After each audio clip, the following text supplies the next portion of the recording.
This morning we're in Hinton, West Virginia, a small town nestled in the Alleghenies. It's a gem of a place that owes its existence to the Chesapeake and Ohio Railroad.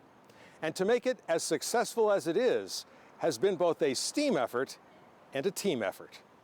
Special events in the two Virginias, issues that matter to you, people making a difference. This is In Focus on WVBA with your host, Rick Douglas. We are in the Hinton Railroad Museum, and with me this morning is Dorothy Jean Boley. The community decided that it wanted to celebrate the rail heritage of Hinton by opening a museum. Yes, and it was a wonderful decision. When it was known, the fact got out that it was going to have a railroad museum, the members of the community, in Hinton, in my growing up years, everybody had somebody in their family that worked for the railroad, and sometimes two or three somebodies.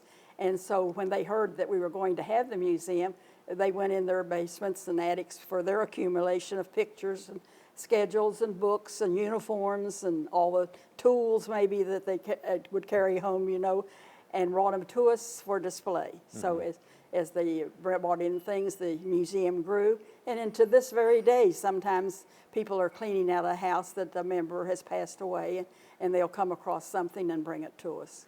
On loan from the family, we have the wood carvings that tell the story of John Henry and his co-workers completing Great Bend Tunnel in 1873 that permitted the railroad to come on west. And those carvings run the entire length of the room. They do, and our building goes from the street back to the alley, so we've got a pretty good sized building. Dorothy Jean Boley, thanks so much for joining us this morning on In Focus. We'll be back with more in just a moment.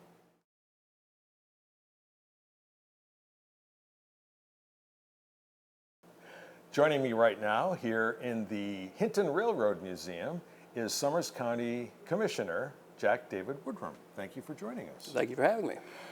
You are a native of Hinton. I am born and raised. So tell me a little bit about what it was like when you were growing up here. It's a great town to grow up in. Business was still booming at that time. Across the street from where we're at now was G.C. Murphy's and Company, and on Saturday you had to go out into the street to get around the crowds in front of the store. Seriously? Yeah.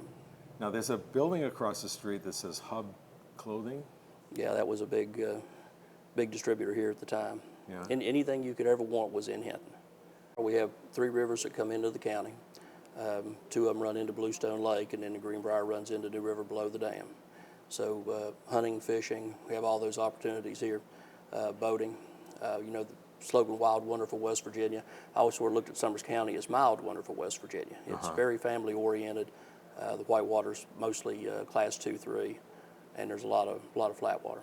Hinton's actually our headquarters. We also have an office in Louisville and St. Louis. Would you say that Practice Link is the engine that has driven all of the projects that are going on here in Hinton that you're involved with?